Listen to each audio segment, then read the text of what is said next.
Joran van der Sloot is sharing chilling details of Natalee Holloway's last moments. Nearly 2 decades after the 18-year-old disappeared during a high school graduation trip to Aruba, Joran admitted he killed the Alabama native after she rebuffed his sexual advances while the pair were on a beach. The Dutch national is opening up about the details behind her 2005 disappearance as part of a plea deal in his fraud case involving Natalee's mom, Beth Holloway. According to a transcript of his confession obtained by E! News October 19, Joran told his lawyer that he and Natalee ended up walking along a beach after they left a bar the night she vanished, stating that brothers Deepak and Satish Kalpoe, who the FBI has previously said were also seen leaving with them, went home for the night. I lay her down, we lay down together in the sand and, we start kissing each other, Joran, 36, claimed, adding that when he attempted to take their encounter further, she tells me no. She tells me she doesn't want me to feel her up, he continued. I insist. I keep feeling her up either way. Joran then said that Natalee kneed him in the crotch in an attempt to get him off of her, to which he said he kicked her extremely hard in the face, knocking her unconscious. He recalled that she was possibly even dead, but definitely unconscious. Shortly thereafter, Joran said he noticed a huge cinder block laying nearby.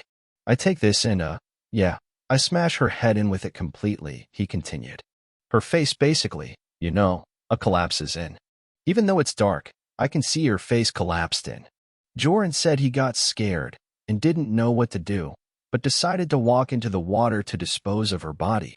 I half pull and half walk with her into the ocean, he told his attorney, stating that he was in the water to about his knees, and I push her off into the sea. Moments after, Joran said he stepped out of the ocean. I walk home. The harrowing details from his confession comes just hours after Joran apologized to Natalee's loved ones during his appearance in court for his fraud case, where he was sentenced to 20 years in prison. His sentence will run concurrently with the 28-year prison term he'll serve in Peru for the 2010 murder of college student Stephanie Flores. As for Natalee's mom, she responded to finally closing this chapter in the decades-long case that has plagued their family. You are a killer, and I want you to remember that every time that jail cell door slams, Beth said in a victim impact statement on October 18th, per NBC News. You look like hell, Joran. I don't see how you're going to make it. 7 arrests, no charges. When Aruban authorities first questioned Joran van der Sloot and brothers Deepak and Satish Kalpoe, they said they took Natalee Holloway to California Lighthouse, near Arashur Beach on the northwest tip of the island, to shark watch. Then dropped her off at her hotel at around 2 a.m., the morning of May 30, 2005. 2 former hotel security guards were arrested on June 5 after Joran and the Kalpoes claimed they saw a guard approaching Natalee outside her hotel before they drove off. The young men were arrested on June 9 and held on possible charges of first or second-degree murder and kidnapping resulting in death. Aruban Attorney General Karen Jansen explained that they had been hoping that one of them would lead police to definitive evidence, and that's why they weren't taken into custody right away. The beach was searched on June 14th, and Joran's house was searched the next day, where investigators seized 2 vehicles, computers, and cameras. You have to build up an investigation. You can't just go in there like a cowboy, Jansen told reporters in explaining the perceived delay.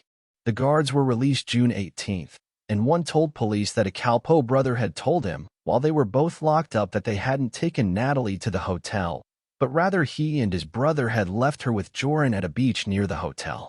Police also questioned Paulus van der Sloot, Joran's father, and arrested him on June 22nd.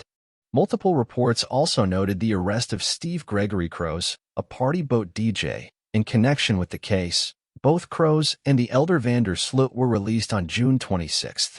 Satish Kalpoe admitted to lying to police at first. He changed his story to say he and Deepak dropped both Joran and Natalee off at the hotel, and that was the last they saw of them. Meanwhile, a gardener at the Aruba Racket Club gave police a sworn statement that he saw all 3 men in a car near the club at around 2:30 a.m., when the Kalpoes claimed they were already home. Aruban police, Dutch Marines, FBI agents, and thousands of locals combed the area, but that was on land. Ultimately, a volunteer group dispatched divers and sonar equipment on June 25th.